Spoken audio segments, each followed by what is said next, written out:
In Chapter 9, we're looking at the East Asian realm. This realm includes China as well as Japan, North and South Korea, Mongolia, and Taiwan. The East Asian geographic realm forms a triangular wedge between Russia to the north and South and Southeast Asia to the south. We have high mountains and plateaus, three major rivers, a major basin, and offshore islands.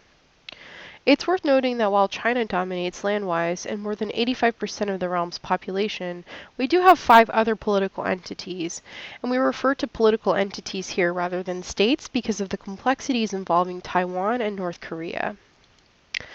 We're looking at a very complex physical geography in this region. Earthquakes due to the collision of the Indian and Eurasian tectonic plates, the Pacific Ring of Fires, volcanoes, and earthquakes. We also have tsunamis.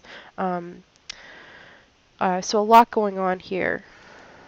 Climate-wise, the realm's western and northern sectors do not support substantial population clusters.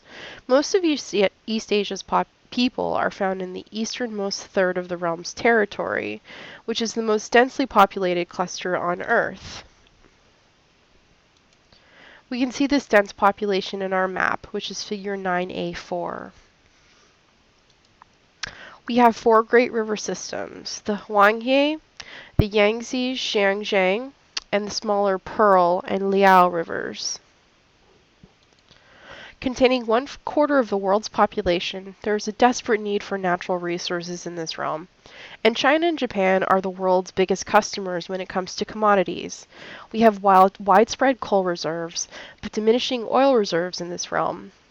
There is an environmental cost to the hyperdevelopment in this region, which we can see in terms of atmospheric pollution and water contamination.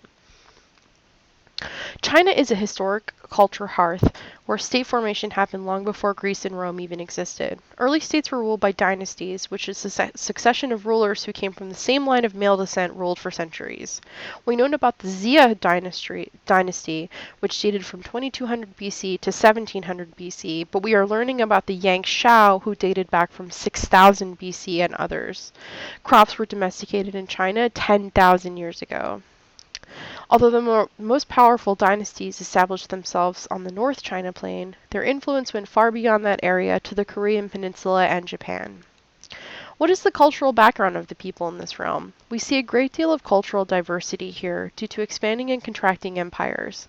Figure 9A7 is a great indicator of the wide variety of ethno-linguistic areas in this realm. Some of the great dynasties were the Shu, the Han, the Yuan, the Ming, and the Qing. Each one marked by long-lasting legacies such as the arrival of Confucianism and Buddhism, the Han identity, expansion, and etc. As we have seen when we have discussed colonialism in the context of other realms, we can see in figure 9A9 the territorial losses in the 19th and 20th century. We'll look more closely at some of these as we study the regions of the realm later. The Qing dynasty was overthrown in 1911 by a nationalistic movement led by Sun Yat-sen, and the Communist Party of China was founded thereafter. Yat-sen's death saw Chiang Kai-shek take over as the leader of the nationalists and begin the purging of the communists in a bitter civil war. Meanwhile, Japan had been isolationist since the 17th century, but Western forces had led Japan to try to emulate the West and attempted to modernize the country. With modernization came imperialism. Toward the end of the 19th century, modernized Japan had built a military and invaded China in the first of the Sino-Japanese Wars, and eventually annexed Korea, took control of Manchuria, invaded French Indochina, and ignited World War II in the Pacific with the Pearl Harbor attack. After the interruption of World War II, the civil war between the nationalists and the communists continued in China. The United States aided the nationalists, but Mao Zedong's communist forces defeated Chiang Kai-shek as the nationalists fled to the island of Taiwan and began the disastrous Great Leap Forward of changing China into a communist country, which caused between 30 and 45 million deaths as a rapid process of industrialization was forced upon a country of rural peasants. More calamities ensued with the Great Proletarian Cultural Revolution launched by Mao, which was a campaign against elitism that left 30 million more dead due to violence and famine. Moving back to Japan, after World War II, Japanese expansion was halted due to the devastation that the U.S.'s nuclear weapons brought upon the nation. The conditions imposed on the Japanese in their surrender were particularly harsh. They had to adopt a new constitution which severely limited military spending, and they were forced to shift focus to economic endeavors. Japan became a world superpower after losing a war in an empire, with a fully urbanized and affluent society which emulated the West. The last 20 years has seen the Japanese economy stagnate, but it is still the third biggest economy in the world.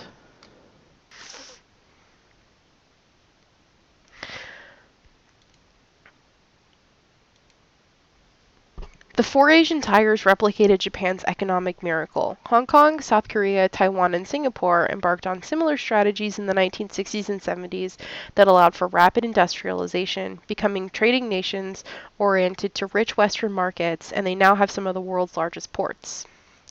Returning to China, a political struggle ensued after Mao's death in 1976 between the purists and the pragmatists, and the pragmatists have achieved victory, with China emerging as the most dynamic and fastest growing component of the world's economy. Relations remain strained between China and Japan, with a recent dispute over the Senkaku Islands, which are claimed by China, Japan, and Taiwan. We also have tensions due to the Korea factor, as Chinese support of communist North Korea encourages North Korea to test the waters with its nuclear capabilities. Finally, we have Taiwan, where virtually all 23 million people are Chinese. But, as you recall, the nationalists fled the communists and landed here, and they consider itself the legitimate government of China, which the U.S. has accepted due to its disdain for communist China. Whether reunification may happen is a very complicated discussion. So now let's move on to look at East Asia's regions. I think this map is really neat because it shows us how China and the US are approximately the same size, although they could not be more different in terms of government. So we have a Chinese unitary state versus the US Federation of States. What does the centralized unitary state mean? China has 4 central government-controlled municipalities known as Xi, 22 provinces, 2 special administrative regions, and 5 autonomous regions. The 4 Xi are Beijing, Tianjin, Shanghai, and Chongqing. The provinces are akin to U.S. states.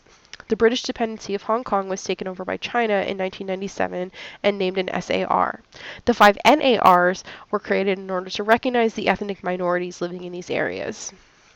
China's rate of population growth, which is 3%, was corrected by a one-child policy, which brought the annual population growth down to a more manageable 0.5% in 2010.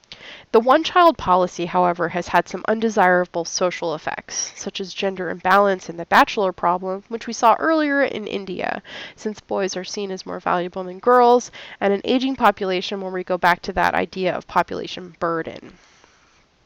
China has seen an incredible urban transformation, where half of Chinese people now live in towns and cities. However, this has been planned and controlled by the government and has some undesirable components, such as the limits of the hukou system. China has 100 cities containing 1 million people, and there could be 200 by 2025. The Chinese coastal core is marked by a 3-tier system of SEZs, open cities and open coastal areas, to attract technology and investment from abroad, and we can see these designated on the map here. Let's look at the Mongolia region next, where we have seen much economic transformation in China that has not reached Mongolia. This buffer region between China and Russia has a sparse population of 3 million, comprised mostly of nomadic herders. However, large deposits of gold, copper, and coal have been found, and the main buyer of which will be China. The IMF predicts double-digit annual growth for Mongolia in the coming years. North Korea has existed under an oppressive communist regime for the last 70 years. South Korea is delineated by the DMZ, the demilitarized zone, and the two regions actually need each other because the North has all the raw materials while the South produces all of the food. But the conflict between them prevents either side from getting what it needs. Japan consists of 4 main islands: Honshu, the largest, Hokkaido to the north, Shikoku and Kyushu to the south, as well as numerous small islands and inlets. Only 18% of the country is considered habitable due to its mountain relief punctuated by volcanoes, but it holds 127 million people, 4/5 of whom reside in cities and towns, so it's very highly urbanized. Because it is small and contains few natural resources, Japan depends heavily on foreign trade, and it put a lot of money into developing nuclear power, which can and has produced disastrous results, as the 2011 earthquake and tsunami has shown. Taiwan lies only 125 miles from China's mainland and is small in area. It's smaller than Switzerland, but with a population of 23.3 million. We see a mix of farming as well as an urban industrial corridor to the west. Taiwan's status as independent is resolved, but it appears that all sides would like to eventually find a solution.